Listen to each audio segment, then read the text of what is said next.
Sounds good to me. Um, well, yeah, thanks to everybody for coming out today for our webinar on U.S. elections and the extreme right.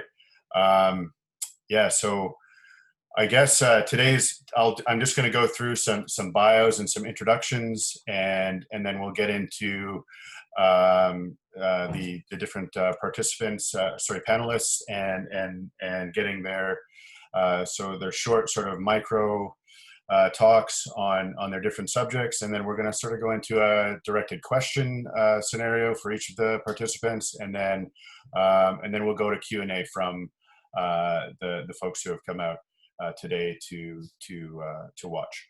So I guess first I'll start with a quick little intro here. So I just want to recognize welcome everybody to the first webinar that we're hosting here, and then also to say that I want to acknowledge that Ontario Tech University is on the unceded territory of the Mississaugas and Scugog Island First Nations. And thank you all for coming to our webinar. And I will now just get into some quick bios of our panelists, and then we'll move into the micro lectures. So our director of the Center on Hate, Bias, and Extremism, Dr. Barbara Perry, is a professor in the Faculty of Social Sciences and Humanities at Ontario Tech University and the director of the Center on Hate, Bias, and Extremism. She has written extensively in the field on hate studies, and she is currently working in the area of anti-Muslim violence, anti-Semitic hate crime, the community impacts of hate crime, and right-wing extremism in Canada. She is regularly called upon by policymakers, practitioners, and local and national, international media as an expert on hate crime and right-wing extremism. And she'll be discussing right-wing extremism in a broader perspective, and looking back to 2016 pre-U.S. administration and into what we're looking at today. And our next panelist is Dr. Amarnath Amarasingam. Sorry, I probably messed up your name again, as I always do. He's an assistant professor in the School of Religion and at Queen's University. And he is also a senior research fellow at the Institute for Strategic Dialogue and associate fellow in the International Center for the Study of Radicalization and an associate fellow at the Global Network on Extremism and Technology. His research interests are in radicalization, terrorism, diaspora politics, post-war reconstruction, and the sociology of religion. He is the author of Pain, Pride, and Politics, Sri Lankan Tamil Activism in Canada in 2015. And is the co-editor of Sri Lanka, The Struggle for Peace in the Aftermath of War, and has also written several peer-review articles and book chapters, has presented at papers at over 100 national and international conferences, and has written for the New York Times, the Washington Post, CNN, Politico, The Atlantic, and Foreign Affairs. And he's going to be discussing QAnon and conspiracy theory related subject matter today, which will be super interesting. Our next panelist is Samantha Kutner. Samantha received her bachelor's degree in psychology and master's in communication studies from the University of Nevada, Reno, and as an independent consultant, she provides training presentations informed by her ethnographic research with the Proud Boys and anti-fascists. Her research has been published in the International Center for Counterterrorism Studies in The Hague and referenced in Rolling Stone, New York Times, Truth or Fiction, Miami New Times, The Daily Beast, and Mediapart. The Glitter Pill community, her Patreon, is where those who support her work as an academic and public voice against far-right violence can help her continue this incredibly important work. Visit proudboyswhisperer.com to learn more about her research and her community. And with that being said, she will likely be discussing Proud Boys today. And on to our final panelist, Bert Johnson. So Bert is a reporter and producer based in Reno, where he covers the state legislature and stories that resonate across Nevada. He began his career in journalism after studying abroad during the summer of 2011 in Egypt during the Arab Spring. And he's going to be talking broadly about reporting on right-wing extremism. So yeah, with that being said, I'd like to turn the floor over to Barb and begin our 5-minute micro series here.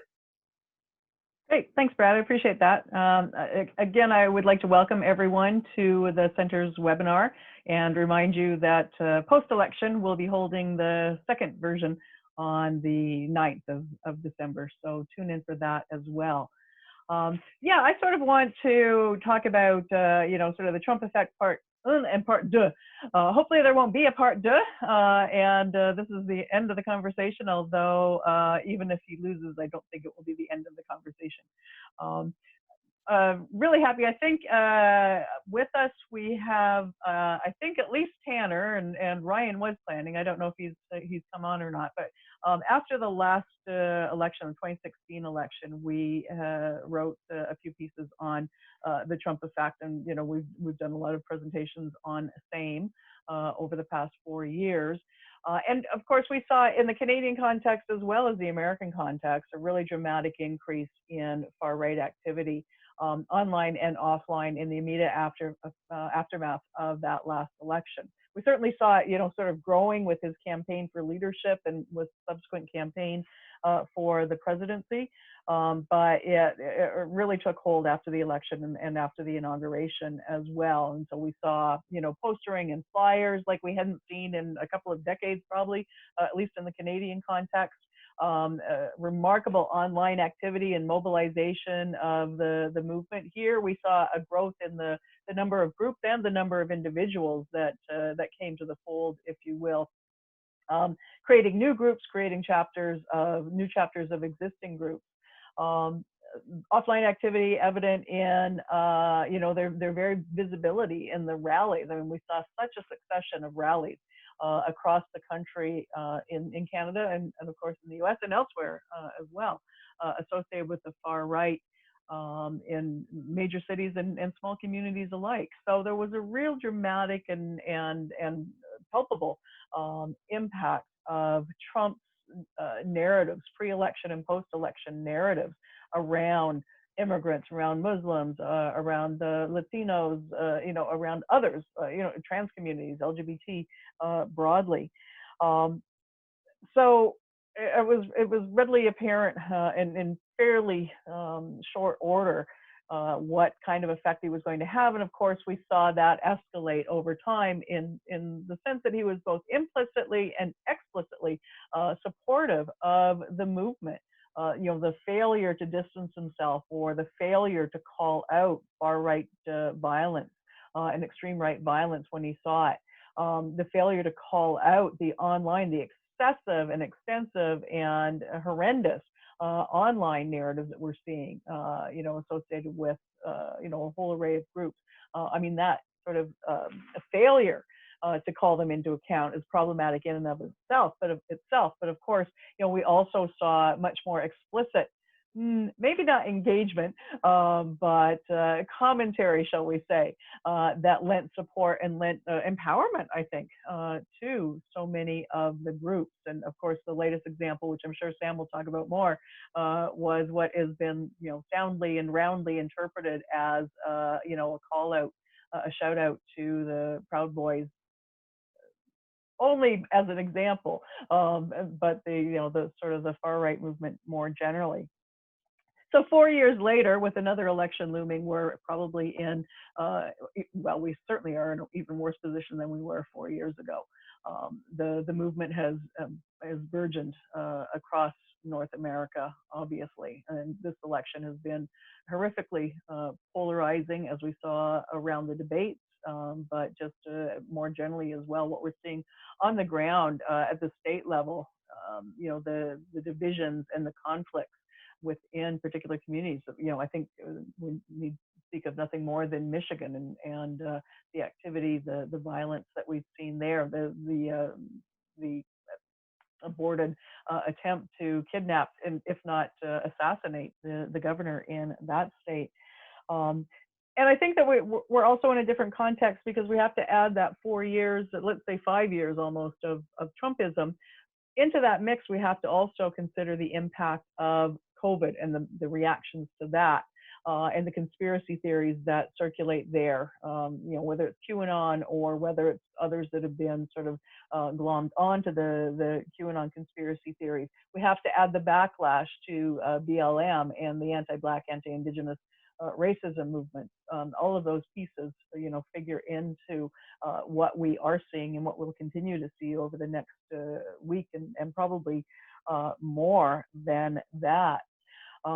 So I'm not going to go further than that, because then I get into the predictions and speculation, and that's how we want to end tonight rather than begin. So I will just stop it there and just, again, reiterate that, in my mind, I'm thinking about this as Trump part 1 and hope that we do not see Trump part 2. So thank you. Thank you for the opportunity.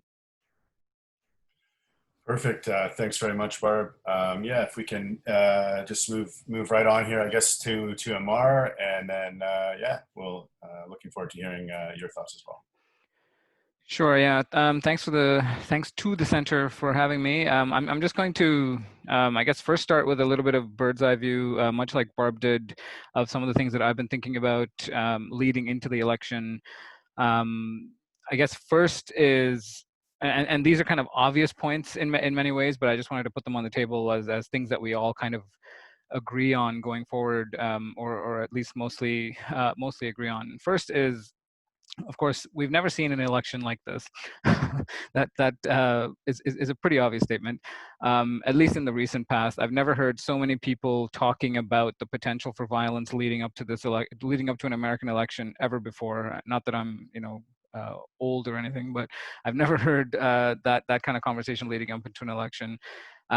Second, I think Trump has to be faulted for creating a level of distrust in the systems of governance that we've never seen before, from the talk of rigged elections to voter fraud, and inciting a lot of his supporters to potential violence.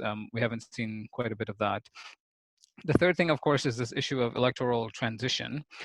If we believe, for example, the polls, they seem to suggest that there's going to be some kind of a Biden victory, if not a landslide. And so then there's the larger question of, what does the transition look like?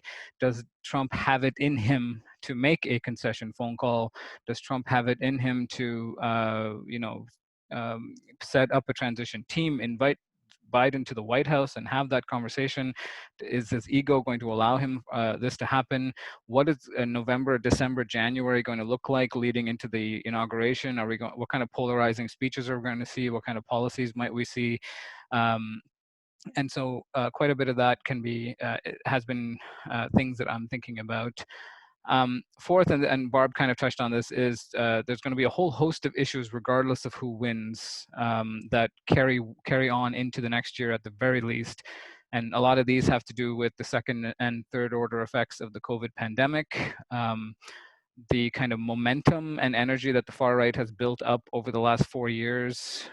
All of that has to go somewhere, and all of that has to spill over into something. QAnon, the militia movements, etc., racial injustice, police shootings, all of these things, all of this kind of polarized events that have happened in the US aren't simply going to end on November 3rd. And so it's going to be something that has an impact going forward. And fifth, I guess, related to the fourth, is we're going to be dealing with the fallout of the Trump presidency internationally as well, right? And I think the impact that we've seen, much like Barb said, in Canada and other parts of the world, not just in the rise of the far right, but in a lot of these smaller conspiratorial movements, spilling out of the US into other parts of the world, isn't also going to come to a drastic end on November 3rd. And so those are kind of the 5 things that I'll start with. I'll kind of quickly summarize some of the recent work we've been doing on QAnon, me and Marc-Andre Argentino, because I think it paints an interesting case study about what some of the things that are happening, that is happening in the US. So what is QAnon? QAnon emerged on October 28th, 2017, on a post on 4chan that said that Hillary Clinton would be arrested on October 30th, 2017. And so today is the 3-year anniversary of that arrest. Actually, there was no arrest, but but largely it has its roots in Pizzagate as well. This kind of bizarre idea that there are coded words and satanic symbols in the John Podesta emails that point to a kind of secret sex child trafficking ring, which eventually pushed an individual by the name of Edgar Madison Welch in December 2016 to drive from North Carolina to Comet Ping Pong in DC to try to liberate these children. Once he got there, fully armed, I might add, he turned out that there were no children and there was no basement, and he was quite swiftly arrested. And so the QAnon kind of arises out of this initial conspiratorial movement and basically comes to believe that Trump is a kind of savior figure in the White House, is waging a secret war against this international cabal of satanic pedophiles.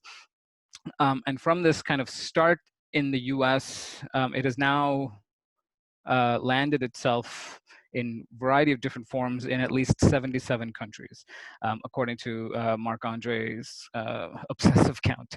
And so we recently wrote a piece yesterday on kind of the election consequences of QAnon and what that might look like. And I think if Trump wins, if scenario one is that Trump wins, of course QAnon believers will be vindicated. But I think there's some we're theorizing that they're going to grow impatient as the campaign to kind of unseat the deep state doesn't actually happen. And especially as COVID progresses into 2021, the Trump view of a vaccine, all of these are going to have an impact on QAnon and how it goes forward. Because for QAnon, COVID is a hoax. The vaccine, there are a whole host of conspiracy theories associated with what the vaccine is and what the vaccine is going to do to human beings. And so they haven't really reconciled this idea of what the vaccine is, how they hold Trump with this idea of Trump actually pushing for mass distribution once there's a vaccine. So they haven't reconciled those two ideas in their heads yet. And I think that will have some interesting fallout. We might, of course, see QAnon, which has already kind of made its way into other movements, protest movements and so on, clash more with Black Lives Matter groups and Antifa groups into 2021 as well. If Biden wins, that will be quite interesting. I mean, I think there will be an increased sense of urgency on the part of a lot of QAnon believers. Their ally, the savior in the White House, has been unseated, and they might believe that kind of, even though an immediate battle has been lost, the broader war must go on, that they have to continue to fight the good fight against this deep state satanic cabal. And I think a lot of this, again, as we were saying, could be quelled in many ways if Trump would just kind of rise above the situation, criticize QAnon, make his statements quite clear about what this group is and how he views them. But absent that, we'll kind of see where this goes. But I think just to conclude, not to kind of overplay the importance of QAnon, I think QAnon pales in comparison to the threat from a lot of other groups that we'll see, like militia movements and almost everyday Trump supporters who are armed. But I think the QAnon sentiment, the kind of conspiratorial mindset, does find a way to infuse itself into other movements going forward. So I'll stop there. Look forward to your questions. Thanks a lot, Amar. That was a really good intro for those that don't know about this QAnon phenomenon that's emerging. So with that, we'll move on to Samantha, and yeah, the floor is yours. Hello, everybody. Thank you for having me. I'm really honored to speak alongside two scholars I admire and a journalist I'm recently getting to know and truly respect. I appreciate the opportunity to speak about a group that I've studied since 2017. I had studied foreign terrorism before Charlottesville, and when I saw a student at my university become the poster child for the Unite the Right rally, I recognized the importance of looking at domestic extremism within our borders. And I noticed that there was one group backtracking from their involvement, claiming that the members who attended were not really members. And the group was really just a misunderstood fraternal drinking organization. This is how I came to learn about the Proud Boys, I was approved to study them by my review board just a few months after Charlottesville. And I was allowed to do that. How I was allowed to do that reflects the crypto-fascist nature of the group. If I went to my university at the time and said, I would like to study a violent extremist organization, and this is, you know, I was understanding at the time to be a radicalization vector, but I did not disclose this element. I said I would like to study the Proud Boys, and, you know, it's kind of like, oh, how quaint. And I said, thank you. And I came to interview members and learn about this worldview. And now, based on data, based on ethnographic research, and confronting the discrepancies between what the Proud Boys say and how they present themselves, and the incidents that they have organized, co-attended, and targeted, I can say with certainty the Proud Boys are a violent, crypto-fascist, extremist organization.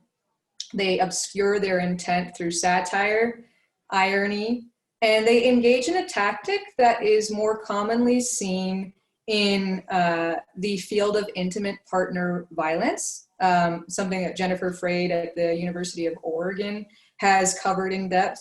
The tactic that they use to both evade detection and confuse the public is called DARVO, which stands for deny, attack, and reverse victim and offender.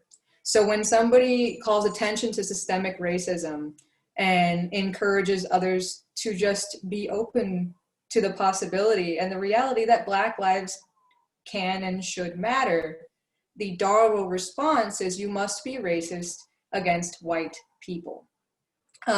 These are common responses that have been able to confuse the public.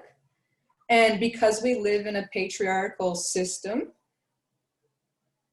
the misogyny of the group often gets missed, but misogyny is the glue that holds the far right elements together. So I feel as a research fellow with the Khalifa Eiler Institute that data makes the violent denial of diversity visible. I also agree with Dr. Amarasingam, I'm so sorry, that it is important to not meme these groups into existence. You are giving them more oxygen than they need, but it is important to account for the severity of the threat that they pose. And it's an interesting line to toe, but it's really important to not engage with the LARPy or live action role player type political figures who are calling for, you know, aggressively posturing for something. And the people who are in the sidelines actively plotting, you know, engaged in weapons training and you know, preparing for the event of violent insurrection in the event that Biden wins. I think when you study the gender dynamics of radicalization, it's important to say like, oh, he lost. Would that not dissuade his audience? But it could be the fact that he lost that ties right into their precarious masculinity narratives that led them to him in the first place. So him losing could mobilize them further. And I do think that these types of collaborations are not just beautiful to see, but being able to share data, share intelligence, compare notes, and strategize for how we're going to prepare ourselves on election day when places get targeted for the disinformation that is going to circulate and has been continually circulating, and for what we're going to do with people in the fallout of what is likely to not be a peaceful transition of power. So I appreciate being invited to speak on these themes, and I am just honored to be a part of it all. And I do feel like these types of things can do very good work. All right. Thanks very much, Samantha. That was very super interesting, and I'm sure is inspiring. Lots of good questions. So we'll just, if we can now, we'll just move along to Bert. And Bert, the floor is yours. Thanks so much for having me. First of all, really pleased to be a part of this panel discussion today. I got started looking into the far right under the Trump administration very early on in his administration. So coincidentally, I was covering the East Bay in California, and I was there back in February of 2017 when Milo Yiannopoulos had a planned event at UC Berkeley. And I covered the protest that ultimately shut that event down, which was it was at times there was violence, it was destructive, there was property damage, and there was also the largest Black Bloc contingent that I had ever seen. And I start there because one of the through lines throughout the Trump administration that has connected the administration with the far right is identifying Antifa as a punching bag, as the enemy. And that's where that began, was at that rally. Before then, I don't think many people in the Patriot movement, for instance, had ever heard of anti-fascist organizers or ever had been aware about the Black Bloc tactic and the sometimes destructive protests that we see in communities like Oakland, for instance. So it was an interesting moment because the far right, and in particular the Patriot movement, defines itself in opposition. So you saw a big upsurge in Patriot movement organizing and recruitment under the Obama presidency, because that was a Democratic administration. The narrative at the time was they're going to take our guns away, and also President Obama is secretly a Muslim from Kenya. There's another through line that exists that connects all of the groups I've looked into on the far right, and that is Islamophobia. And to some degree, anti-immigrant rhetoric as well. These act as gateways into a deeper world of hateful ideologies, including Patriot movement groups, which will tell you they're not a white supremacist organization. However, similar to what Samantha Kutner was just outlining, it is very important to differentiate between the rhetoric and the way they present themselves and their actual beliefs. And so in some ways, I've also been able to, I think, gain an insight because I actually grew up as a member of the gun culture. Growing up, my dad and I were really into shooting sports. I was, as a teen at least, very taken with libertarian ideologies and idolized the militia movement of the 90s. Because I saw that as an example of a movement that was standing up against centralized, corrupted power on the behalf of the people, essentially. I have since come to learn and observe in my work as a journalist that the reverse is actually true. These groups operate in a way that provides support for centralized and anti-democratic power, speaking bluntly. I think there's no other honest way to categorize the GOP strategy, the Republican Party's strategy moving into this election. They're trying in a very open way to suppress the vote in communities that they don't think will support them.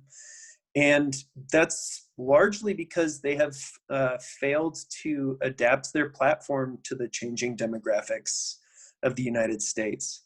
So to wrap it up, I've looked into, at this point, I've looked into the explicit white nationalist branch of the far right, especially in 2017 when they were on the rise. And most recently, I've been looking into the Patriot movement here in Northern Nevada, which has always been a hub for that ideology. So that's all I have for now. Looking forward to answering some questions.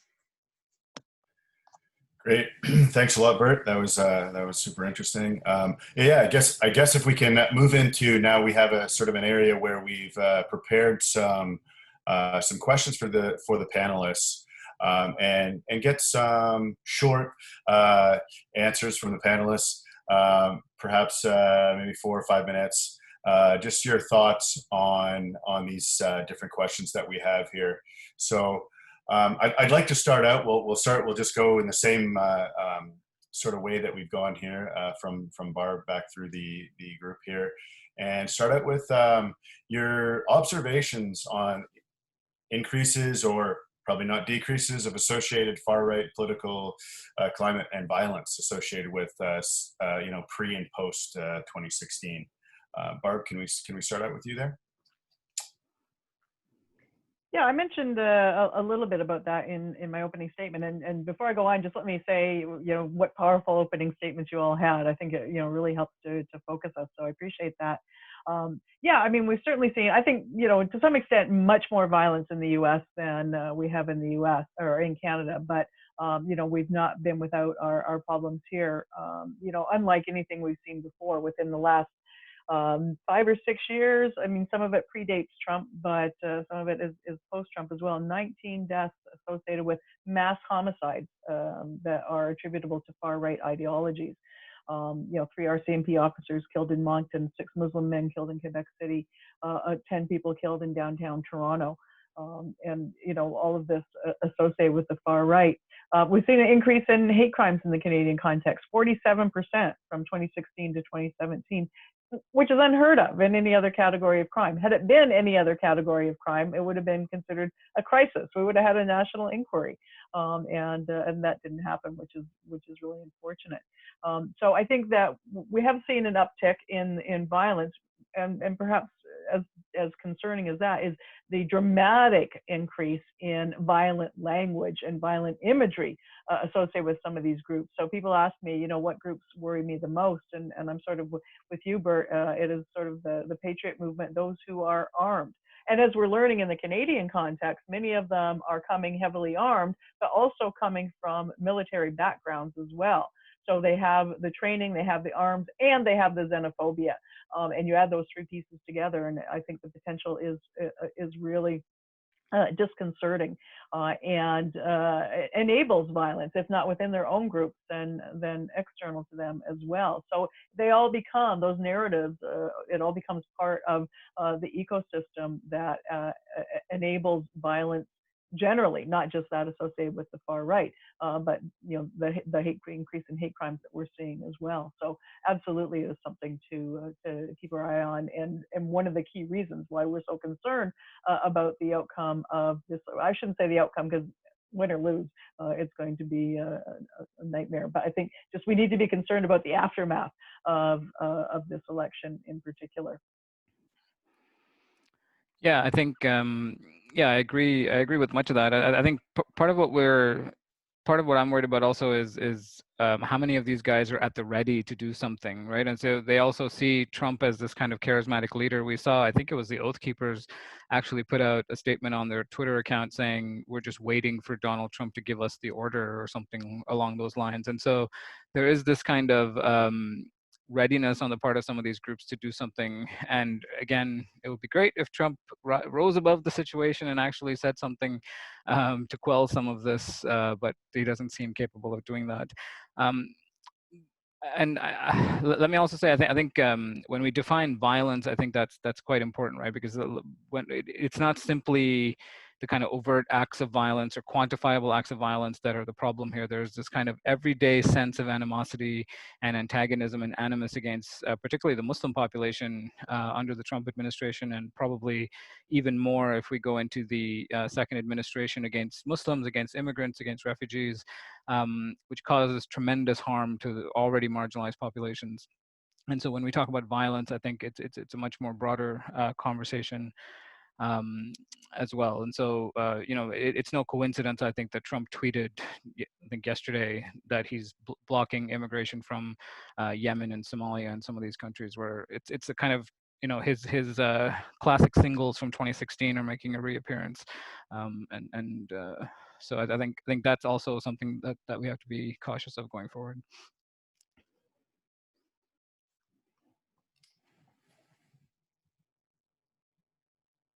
All right, on to Samantha. I think Amara makes a really important point about structural violence versus overt acts of violence. I think the term that we use at Khalifa Eiler is the violent denial of diversity. That's not always somebody physically assaulting someone. That's not always someone committing to attacking someone that they have sufficiently dehumanized. It could be enacting genocidal policies like the ones that Stephen Miller is planning in the event of a Trump re-election. Policies that under any other candidate in any other time period would never have been tolerated.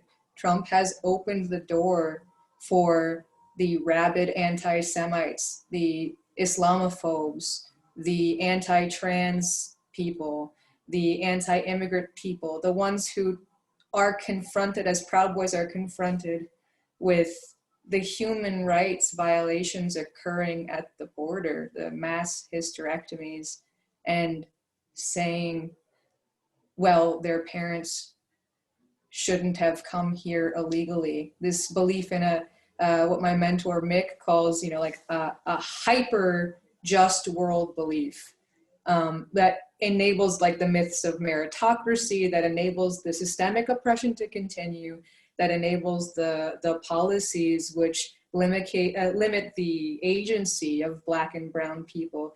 There are many ways to manifest this belief that Black and brown bodies don't exist, but they are an existential threat. It's in the delay with administrators in actually effecting policies that can change. It's a fear of giving access to people in marginalized communities for feeling like you will have to rescind some of your power. This fear of giving access is underlying the core of white fragility. The fact that we can't talk about systemic oppression without needing to appease white people of their white guilt. The conversation always shifts back towards how we can make people who aren't directly impacted by the oppression more comfortable. And I find it very interesting, and I think it is worth exploring. And I think the courage that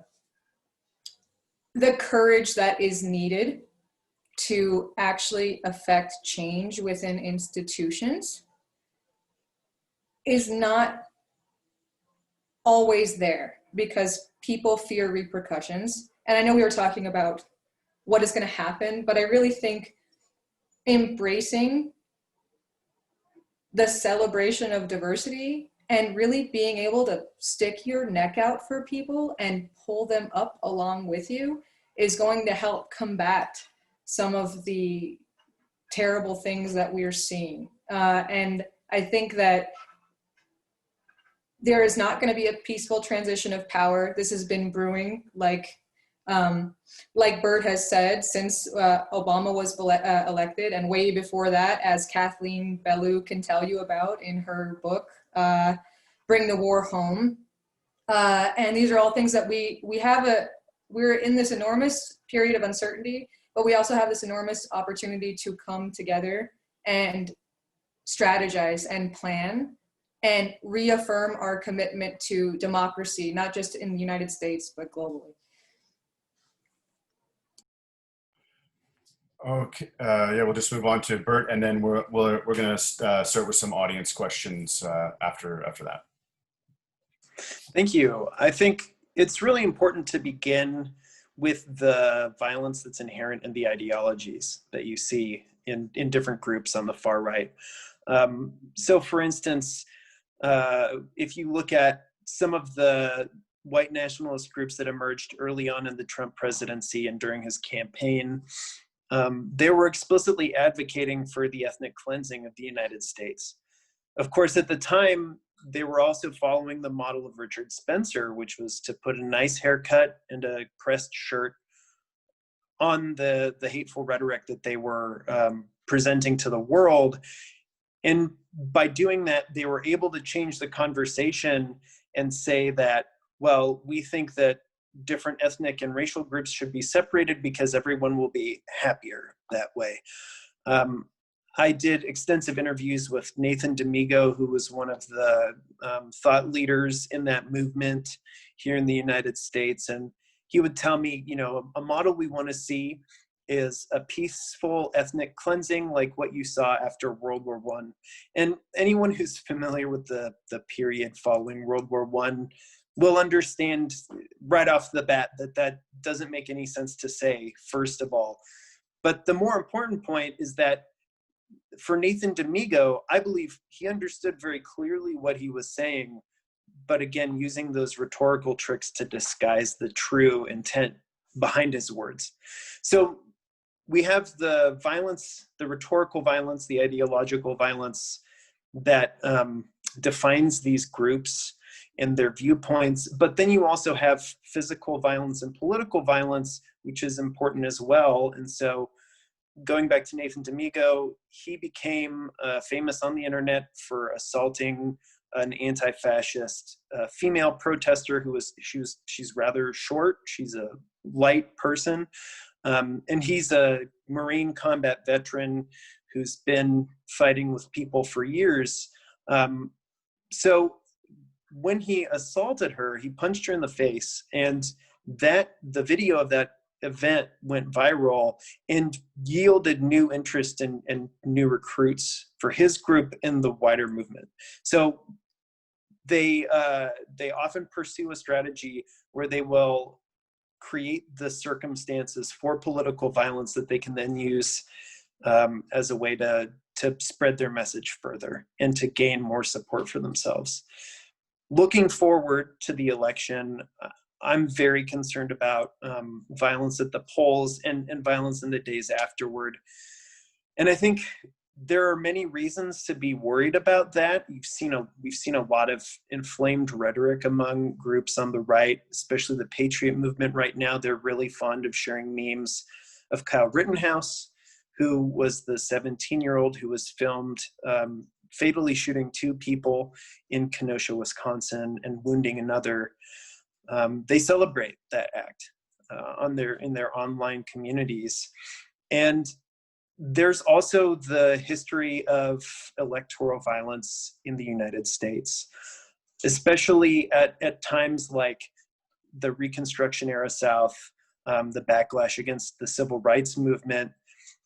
These kinds of groups use violence to enforce the rules that had existed before, by which I mean, the disenfranchisement of BIPOC communities.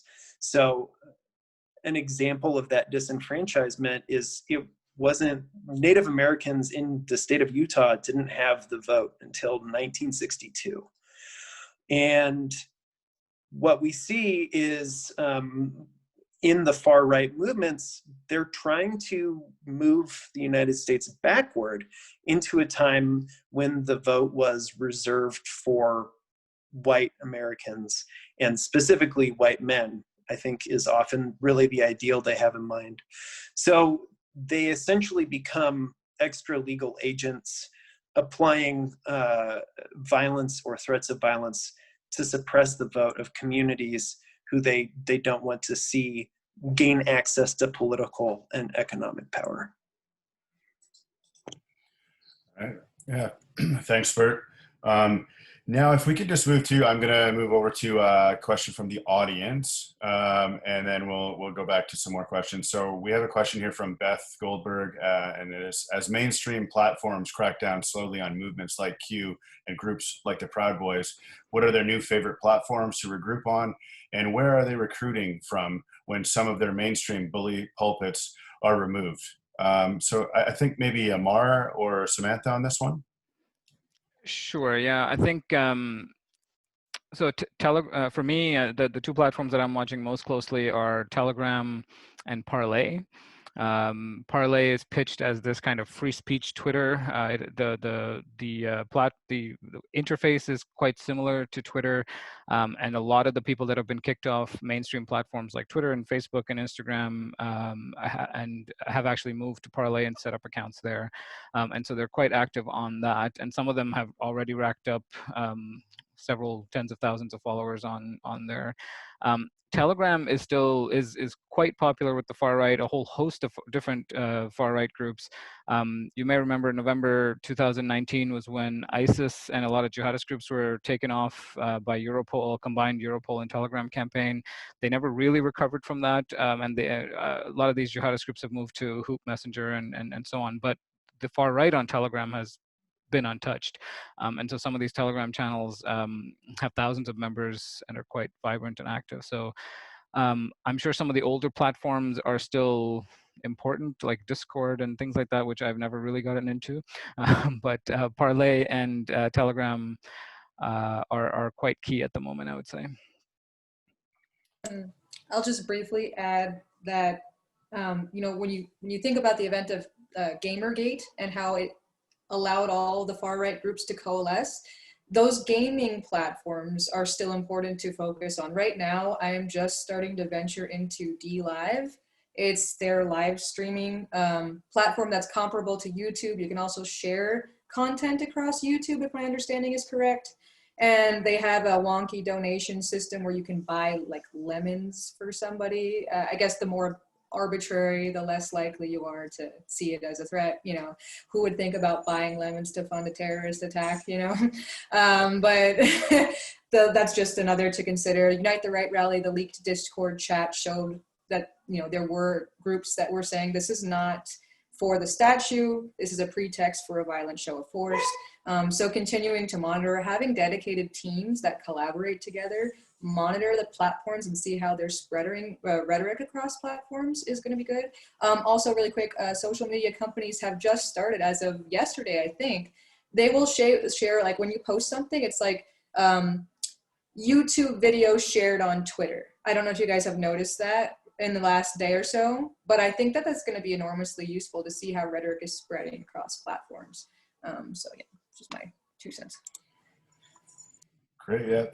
So I'm just going to circle back to a question I think is quite relevant, sort of standing out right now because who we have on the panel here.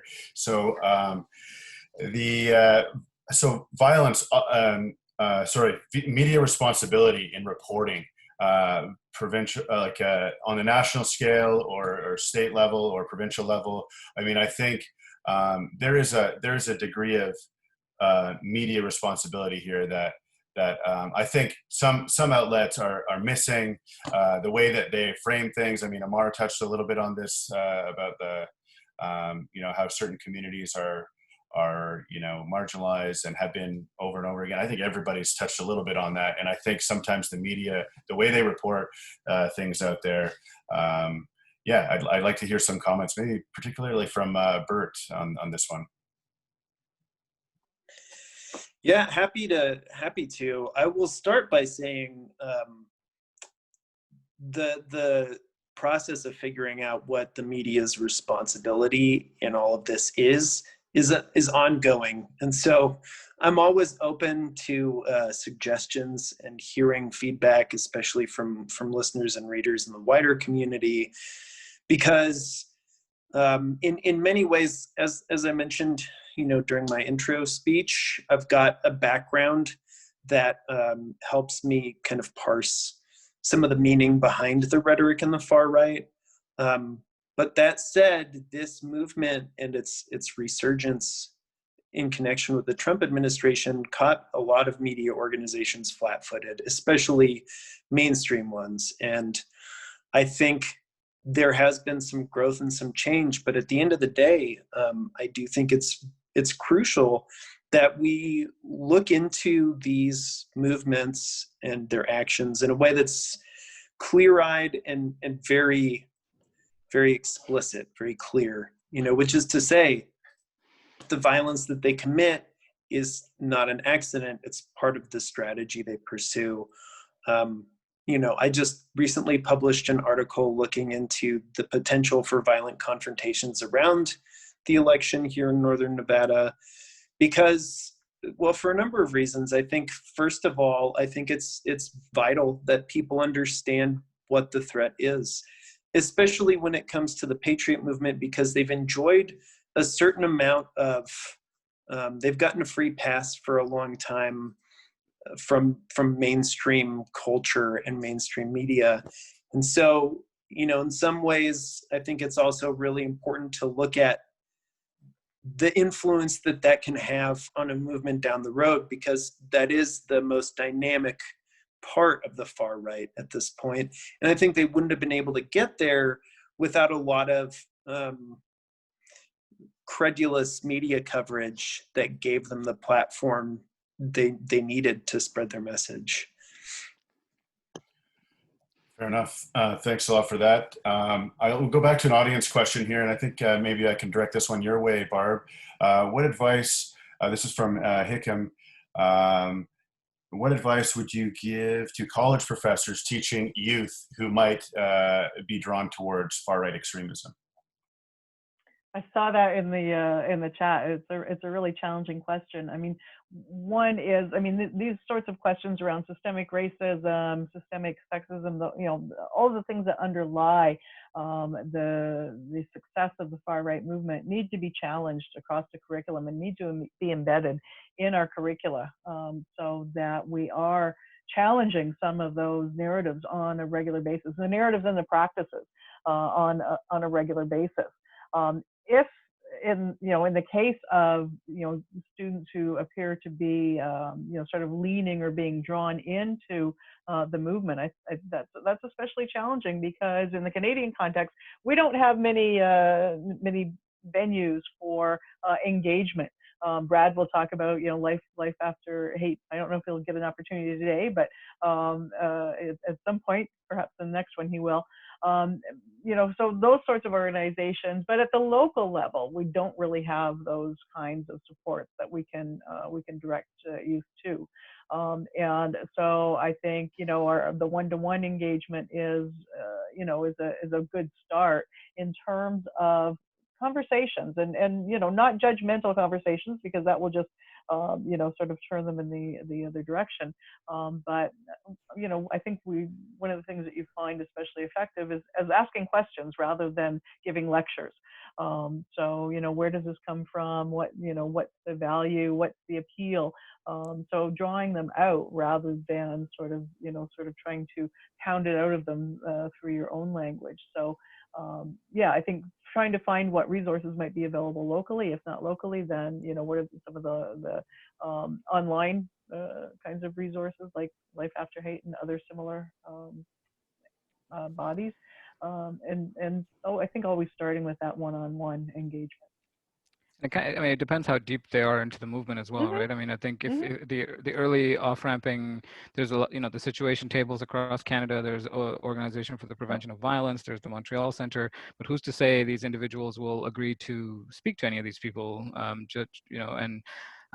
If they're not really deep into the movement, you can probably have a conversation with them, give them some reading material, etc., to think deeper about the issues. But if they're deep in, then it's almost, at that point, I don't know if college professors have a recourse really. Yeah. And the thing that, we're talking a lot about youth, and the thing that I keep coming back to is the changing demographics. How much of the movement is in fact older, middle age and older, especially if we look in the Canadian context, yellow vesters and that like. That's the real challenge for me, is how to engage people at that age, and that's where I think that we really need to work with the labor movement to challenge those narratives and provide some context, if you will.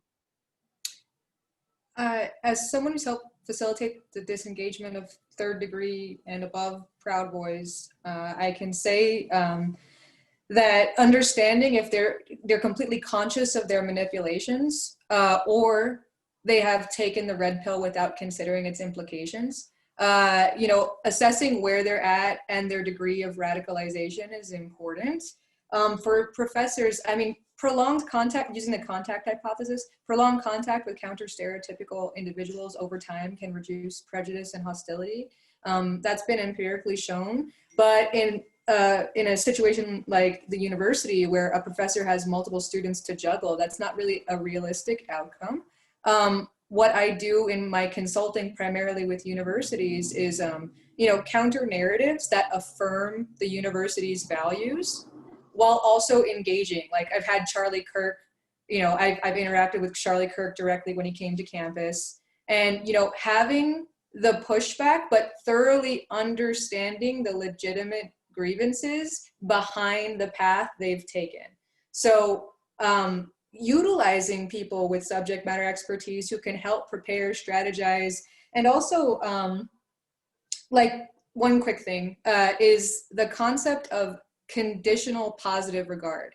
People know Carl Rogers for his approach on unconditional positive regard, that you create a safe environment where you're fully accepting, and then over time that can help people come to their own realizations about things. You have to kind of Jewish mom it a little bit. You say, when I like you, but you have to differentiate the behavior from the person.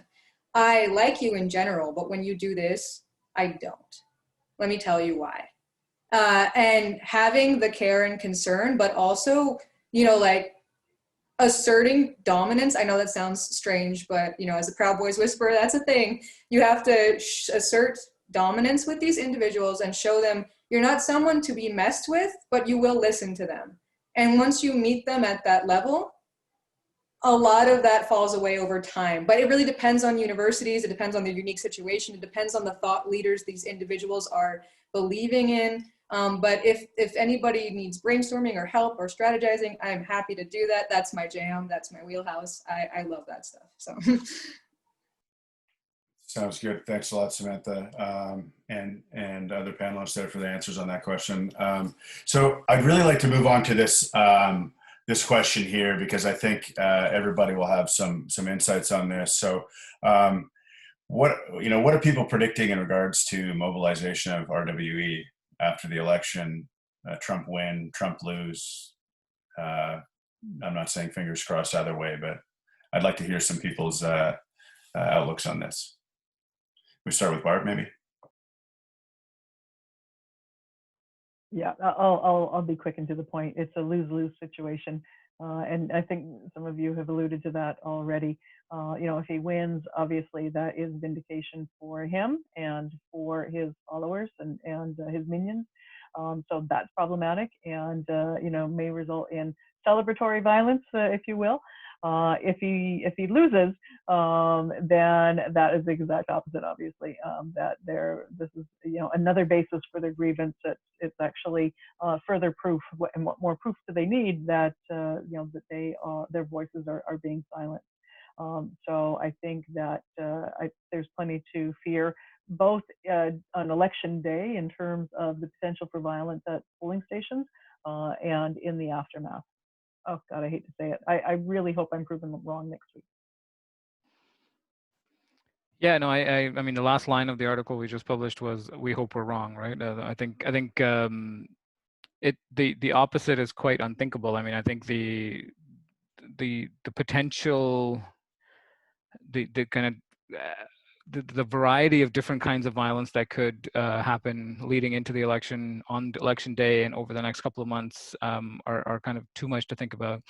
But I do think I would be pleasantly surprised if nothing happened, right? If there was like just a regular election day, results are in by 2 a.m., there's a victory speech from somebody next day, everything just kind of goes on as normal. But I just don't think what we've seen over the last 4 years is the basis for that kind of prediction.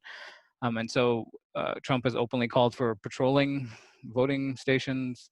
Groups like the Oath Keepers have signaled their intent to engage in violence if he asks for it. Other groups have as well. And so, yeah, I'm not optimistic going forward, but we'll see. We'll see. So what's likely to happen, and is already happening, is that the majority of Democrats are going to stay at home and utilize mail-in voting, and the majority of conservative supporters are going to vote in person. So in person, the election results will, if I have the freedom to speculate, the election results will look likely as if Trump has won. He's, as recently as Tuesday, said that he feels like counting the mail-in ballots would delay the election process. So he's been telegraphing his intent for a long time about just casting doubt on our election process to begin with. And so as the mail-in votes are being counted, I believe it was November 16th or 17th is when Nevada comes in, Bert, the mail-in votes, is that right? Yeah. That's right. That's when they, I think it's the 16th that they'll release the official results. So yeah, in that time frame, you know, there's already the judge that has been appointed who has not said whether or not they will uphold the integrity of our elections. And you know, having Trump be reelected is one scenario to account for, you know, kind of 2000 era style results. And then if he loses, I can see, you know, what Amar has talked about, like the end times prophecy not happening, converging with the male victimhood narratives to mobilize this base and this like alliance of, you know, Proud Boys militia, QAnon, pro-Trump, to violent action. And I mean, I said this as early as June and it scared the hell out of people, but it's, you know, it is a possibility that we have to consider. Yeah, and I'll just begin by saying, you know, I feel as a journalist, prediction is not my role. But I will say this: I've seen political violence play out during government changeovers before. Most notably, I think the at least the example I'm most familiar with was during the Arab Spring, during the Egyptian Revolution. There were roving gangs that were committing violence on behalf of Hosni Mubarak before he was deposed and left office.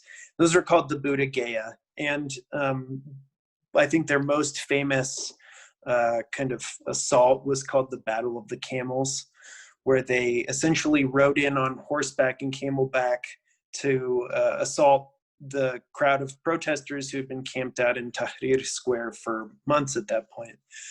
What I'm concerned about in the context of the United States is that patriot movement groups are positioning themselves to become Buddha Gaya for the Trump administration. And I think that at this point, those groups have grown to a degree and are so inflamed to a degree. I believe it would be very easy for the Trump administration to activate them if it wanted to. I'm not positive that it will. And I think also to underline some of the earlier points that have been made, we've got this violent rhetoric, we've got this hateful energy, for lack of a better word, that has accumulated, and I don't think it's going to dissipate immediately, regardless of how the election turns out. I think with as many people who've gotten involved in the movement, and on top of that too, gun sales really spiked as a result of the pandemic. So I think there are a lot of people who have become involved in these ideologies and taken steps to arm themselves. And I think that just sets us up for the possibility of violence emerging. And just like everyone else here, I really hope that I'm wrong about that. I would be pleasantly surprised again to see everything go off without a hitch and no violence emerge. So I guess all I can do is hope for the best, but try and let people know what the risks are in the meantime. Yeah, I think so. I know we're just a little bit past 2 here. So did you? I think we can end off with that question. I think that's a fair place to end, if that's okay with the panelists here. And we can. I just want to recognize. I do thank everybody who has written questions into the chat.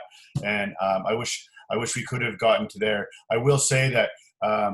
We can try to answer those. If you feel free to email, and if there's any questions directed at any of the panelists, you can feel free to email, and we can see if we can get you some answers on those things.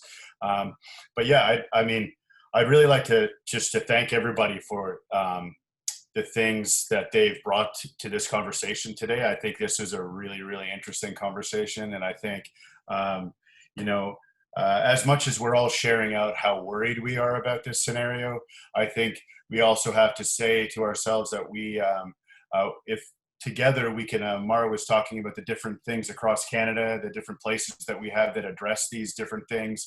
I think a multifaceted effort at looking at trying to address these matters, and yes, having things in the responses column just as much as the doing the research, and as we continue to do these things, I really think that that we can address these things and in such a way that we can come up with some answers and you know, promote safety for communities across North America. So Barb, if there's some conclusions or recognitions from you as well, I'd love to hear those.